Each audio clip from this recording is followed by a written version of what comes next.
Transforming poverty consciousness. Now, I want to kind of make something clear right at the beginning here, that I'm not talking about poverty here. In other words, I'm not talking about the social issue of poverty in the world.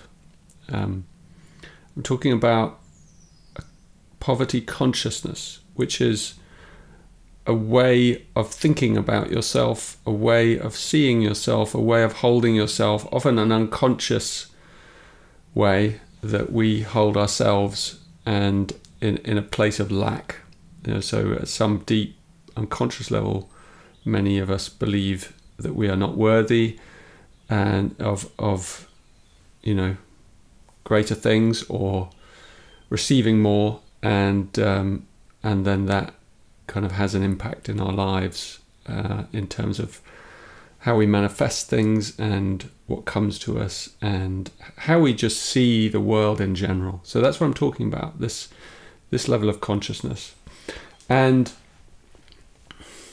I want to start with a story, a true story. So several years ago, when the refugees were flooding out of Africa, and they still are, by the way, and from all through Eastern Europe, and they were coming into Greece especially.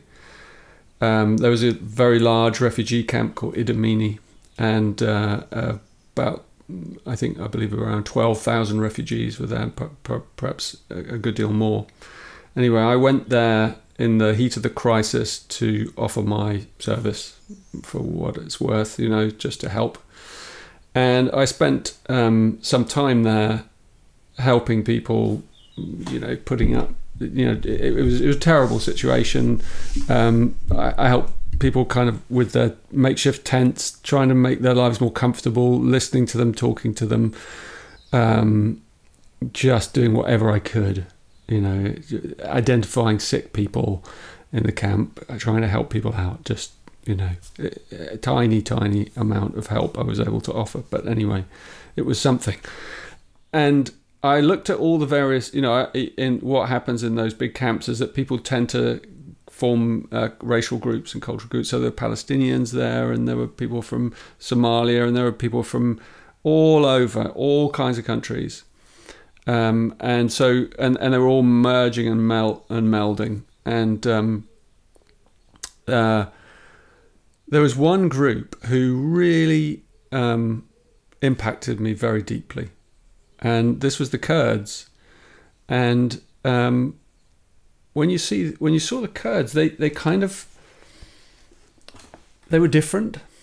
They were responding differently to the crisis to many others, and I think perhaps it might have to do with the depth of the suffering that that their race has kind of been on the end of for many hundreds and thousands of years.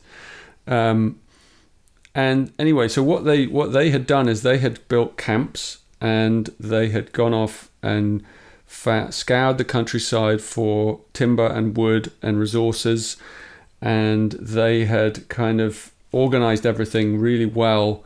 They had music, they had fires they were cooking food. You would go and visit them. They had nothing virtually, but they would offer you their food. And that was the case actually with most people there, like in that level of poverty. But the Kurds stood out to me in terms of that they didn't react as, they didn't kind of give in completely. They responded creatively to the crisis, and it meant that they were kind of better off as a group, because they brought back the life force and the fire of their people, because they were gathering and they were talking and chatting, and they would invite other people in as well. They were incredibly friendly, but they really stood out as like resourceful, and it kind of hit something really deep in my heart, and as that whole experience completely changed my life of just, seeing the level of my own privilege and experiencing that fully for the first time. And and I've kind of been involved in some small way in trying to help refugee situations ever since. But it was that poverty consciousness that sometimes we hold inside ourselves, this deep unconscious belief that we're not worthy. And it comes from, deep in our childhood, usually. And in a way, the antidote to it is that creative response, that we are not victims, that we actually can take the initiative. And then when we have the courage to take the initiative and reach out and look for help and look for resources and actually respond creatively, then things improve for us because we're reaching out into the universe rather than caving in and contracting in our misery, and which of course in a way we have every right to do if we've been wounded badly. That's for all of us. And so it's very understandable, and yet it takes a step sometimes to kind of transform this, this energy inside us. And so, I offer this, just very simple story to anyone who is feeling that lack in their life in some way, whether it's emotionally, materially, that you feel you're not prospering. And I also want to say another simple line. It's Latin, spiro ergo prospero. I don't know if anyone else has ever said it, but I kind of made it up. And it means I breathe, therefore I prosper. And, it sounds cute, I know, but actually, if you contemplate that, it's incredibly profound. What it's saying is that the fact that I'm alive means that I am prospering, and this is the foundation of gratitude, of a feeling of gratitude that I am alive, that is the baseline of prosperity, of being able to kind of to cultivate your own self-worth, your own expansion, your own, I would say success, but it doesn't require success. It's more your fulfillment. And it's based on that single kind of sentence. I breathe, therefore I am already prospering. And that's where you begin. You fertilize that. You fertilize that tiny seed every day. I breathe, therefore I'm prospering. Because my breath is the gift of life. And that's something to consider.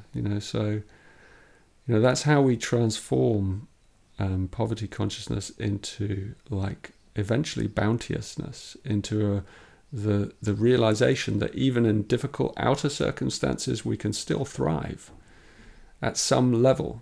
We can still thrive, like those Kurds. They were thriving, and I'm not glamorizing their situation because there was misery, but they were making the very best of it, and that takes a lot of courage and a lot, that takes a lot of grit. And I offer that story just to anyone who feels the weight of the world on their shoulders, and that there's always someone somewhere in a worse situation than you, and there's always someone somewhere prospering in that worst situation. With taking it cheerfully and creating their way as best as they can out of that, digging themselves out of that hole. So there's great hope in the human heart. This is the human way. This is why we're here, to break out of these paradigms that we've kind of sometimes have kind of landed on us. And creativity is a wonderful way to pull ourselves out. So yeah, there's no one who can't create that level of bounteousness, and it's an inner bounteousness. And then of course, once it's flowering, it will begin bit by bit to manifest around us as well on the outside. So it's an old axiom, that we create it first on the inside and then it manifests on the outside. These are simple truths. So I hope that's inspiring for you.